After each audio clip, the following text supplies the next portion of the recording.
E agora vou fazer uma crítica, não especificamente aos médicos que fazem reprodução humana, mas vou fazer uma crítica aos ginecologistas em geral. Vão ficar bravos comigo. Mas quando vocês pedem controle de ovulação para pacientes, vocês têm que explicar por que vocês estão pedindo o exame, porque volta e meia me aparece uma paciente fazendo controle de ovulação, daí eu digo para ela assim, olha, provavelmente você, entre hoje e o próximo exame aí que a gente vai fazer daqui a 2 dias, você vai ovular. E aí ela vira para mim e pergunta assim, e o que eu faço com essa informação? Entende? Então, assim, pô, às vezes sentar com a paciente e gastar um minutinho para dizer assim, olha, só quero controlar para saber se você está ovulando ou nós vamos fazer uma tentativa aqui de engravidar e eu quero que você tenha relação a partir de quando o folículo chegar nesse tamanho daqui, entende? Porque acaba hoje que eu recebo muito pedido assim que a paciente entrega o pedido e vai. Não, você tá num certo extremo... O ginecologista, ele precisa explicar para a paciente o que ele está pedindo, o que ela vai enfrentar. Ah, você vai fazer tantos exames, eu quero ver isso, quero ver aquilo. Ou assim, o ginecologista, às vezes, ele está no interior lá, ele não tem ecografia, ele tem só uma clínica de ecografia. Então, vai até a clínica, conheça o colega, converse, explique, ensine para ele o que você quer. E aí, de repente, você consegue fazer uma equipe e atender junto essa paciente, né? É bem interessante esse contato, né? É porque a maioria das pessoas não aprendeu a fazer controle de ovulação, sabe? Você vai lá e faz um curso de ultrassom, faz um treinamento legal, tal, tudo, e assim como na faculdade tem assim, aqueles negócios que a gente nunca estuda porque não dá tempo, então, tipo assim, embriologia do sistema nervoso central, essa aula sempre falta, sempre vai corrida, né? Estou mentindo ou estou falando a verdade, né? Não. Tá então, assim, a mesma coisa acontece com a aula do controle de ovulação, entende? Ninguém quer dar, ninguém quer saber, já acabou, já aprendi tudo, o controle de ovulação deixa para aprender depois. E não tem. Então, por exemplo, lá na clínica tem médicos que não querem fazer controle de ovulação. Então, se a paciente liga, as meninas da telefonia têm lá a informação de que o médico X, Y e Z não fazem. Daí eu falo assim, meu Deus do céu, é só fazer um transvaginal e medir o folículo, faz uma cruz assim, mede 2 diâmetros do folículo e coloca no laudo. Não, esse exame eu não quero fazer. Claro, porque não fez, né? Então não tem habilidade. E claro, eu falando que só faz uma cruz é uma coisa, estou brincando aqui, estou simplificando demais. Mas a pessoa tem medo, né? Ela não sabe interpretar. Outra coisa, a paciente, às vezes, ela chega, vem fazer o controle de ovulação, daí eu falo assim, ó, você quer levar o laudo agora ou você quer levar o laudo só no fim? E ela fica sem saber o porquê que eu estou perguntando, porque o médico dela não combinou nada com ela, né? Então, assim, eu também não sei se ele, sei lá, se ele pediu só por pedir, eu quero ver se ela ovula ou não ovula, ou se ele quer prescrever alguma medicação para ela quando o folículo chegar num determinado tamanho, ou se ele quer fazer outra coisa, entendeu? Eu preciso saber se ela quer que eu entregue o laudo toda vez que ela vem, e alguém vai olhar esse laudo, né? Porque não basta eu entregar para ela, guardar e levar para casa. Mas, enfim. Eu ia contar uma coisa engraçada, eu ia contar um outro extremo. A gente estava falando do cara não explicar o exame para paciente, né? Agora eu vou contar o extremo lá do hospital de clínicas. E olha, não estou falando mal do hospital de clínicas, só estou contando aliás, uma coisa antes de você falar, deixa eu só puxar o gancho, que eu achei muito interessante você falar isso, porque o ginecologista, ele pode fazer uma reprodução no consultório dele de qualidade, desde que ele tenha conhecimento, né, da fisiologia. Porque um cara que tem conhecimento da fisiologia, ele pede o exame, ele sabe por que ele está pedindo, sabe o que vai esperar, vai explicar para o paciente não vai ter essas dúvidas, né? Isso você vê, porque pediu por pedir, quando você fala, pedir por pedir. Não, você não pode pedir o exame por pedir, você tem que entender o que você está pedindo, tem que imaginar o que você vai esperar ver no exame, de alterado de normal. Então, para isso, você precisa entender do básico, né? Não, e quer ver uma coisa assim, ó, pô, às vezes eu faço o exame lá e a paciente ovula, tá? Aí a paciente vira para mim no fim do exame, então, o que aconteceu? Não, você ovulou entre o dia tal e o dia tal, mais ou menos.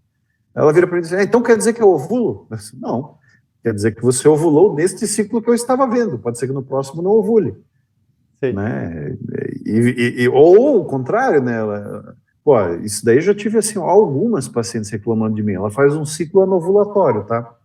E daí eu explico para ela, olha, neste ciclo você não ovulou. E eu sempre tenho cuidado de explicar assim, ó, todo mundo tem ciclos que falham e ciclos que não falham. Então, você não ovular uma vez não quer dizer que você nunca ovula. Da mesma forma que você ovular uma vez não quer dizer que você sempre ovula. Tem pessoas que falham mais, tem pessoas que falham menos. Tem pessoas que nos 12 meses do ano ovulam 12 vezes. Tem outra que vai ovular 11 e um vai falhar. E tem uma outra que vai falhar 11 e vai ovular 1. Tem? Então, assim, não existe um sempre é assim ou sempre é assado, né? O exame é válido para aquele ciclo. No ciclo anterior eu não sei, no ciclo posterior também não vou saber. Não sei se você tem essa mesma, Com certeza. Visão, né? Porque isso assim, é importante. Saber por saber se a paciente está ovulando, a gente consegue inferir isso simplesmente perguntando se ela tem ciclo regular. Regular, sim. Então, às vezes, o que você quer saber é se ela tem uma fase folicular mais curta, mais longa, se realmente se o folículo está rompendo, está formando ali um cisto de corpo lúteo, né? Então, esse conhecimento o ginecologista tem e pode ter para, às vezes, ele já tratar a paciente algum problema que ele possa tratar já no consultório dele, não precisar encaminhar para um especialista, para uma clínica, né? Ou ele mesmo ter uma ecografia no consultório. Se ele tiver o conhecimento fisiológico ali, ele vai poder pedir o exame e interpretar da maneira correta, né? Então, o ecografista vai ser o parceiro dele. Que nem eu falei, se ele está lá, se ele é sozinho, se é numa cidade do interior, ele pode ir lá e conversar com o pessoal da clínica. Porque às vezes esse contato só de pedido de exame, às vezes a pessoa até se nega a fazer o exame, igual você falou, não, eu nem quero fazer esse exame. Mas é muito mais difícil se negar a fazer um exame se você conhece o cara que foi lá e conversou com você e pediu para você, né? Me explicou o que quer, né? Porque às vezes a pessoa fica, vamos dizer assim, constrangida em fazer o exame ou não, né? Porque não sabe o que o colega quer. Exato. Tá? E isso acontece, por exemplo, quando chegam pacientes para fazer a contagem de folículo antral. Como não é uma rotina na maioria isso eu vejo mais nas pacientes que vão fazer tratamento fora de Curitiba, em São Paulo, tá? Assim, me parece que lá é mais rotineiro pedir a contagem de folículo antral. Aqui eu não vejo acontecer tanto, os pacientes acabam chegando mais no 10º dia. Mas aí chega uma paciente no 2º, 3º dia ali do ciclo para fazer contagem de folículo antral, a pessoa fica insegura de fazer, porque não sabe exatamente o que ele quer. Mas eu ia contar uma história lá do HC, sem falar mal do HC, mas é claro, lá tem doutorando, residente, etc., e às vezes o doutorando passa o caso para o residente passa para não sei quem. E na época que eu fazia os controles de ovulação lá, de vez em quando chegava uma paciente e, às vezes ela vinha de longe, né? Eu estou lembrando aqui de um caso da mulher que veio de Foz do Iguaçu, daí ela veio fazer o controle de ovulação. Aí eu falei assim, agora a senhora volta daqui a 2 dias. Dela assim, mas como? Eu vim de Foz do Iguaçu para cá hoje para fazer o exame, e agora eu vou voltar até Foz do Iguaçu, quando chegar lá tem que vir mais uma vez fazer o exame. Ninguém tinha contado para ela que o exame era repetido. Aí, tudo bem, ela não veio nesse ciclo, no outro ela disse assim, doutor, estou aqui agora, vou ficar em Curitiba, até a gente acabar o exame. Ah, tá bom. Eu fiz o primeiro controle de ovulação dela, o segundo, daí eu falei assim, agora a senhora está perto de ovular, está na hora de dar aquela namorada com o seu marido. Mas como? Ele ficou em Foz do Iguaçu? Agora não tem solução para o problema. E, putz, isso daí foi falta de conversar, né? Imagina. Sim, total. O custo que isso teve para o sistema público, porque a mulher foi trazida, né, pelo município, enfim, por algum ente, de Foz do Iguaçu para Curitiba, 2 vezes para fazer controle de ovulação. Uma vez ela ficou em Curitiba, então foi gasto com a hospedagem dela, e ninguém falou que o objetivo era descobrir quando ela estava ovulando, e a gente sabendo o dia que ela estava ovulando, se ela quer engravidar, nada melhor do que ela ter relação e tentar engravidar naturalmente. Mas, enfim, isso são ossos do ofício, né? Como diz. Nossa, mas Situações que a gente vai enfrentar. Você vê quanto custa a falta do conhecimento.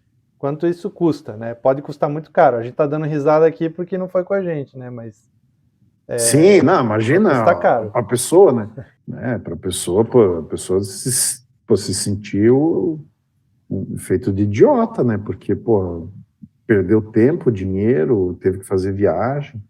Tá certo que não pagou nada para fazer o exame, mas assim, também não resolveu nada. Daí eu falei para ela assim, eu acho que é mais negócio. Quanto que custa esse exame lá na sua cidade? R$200?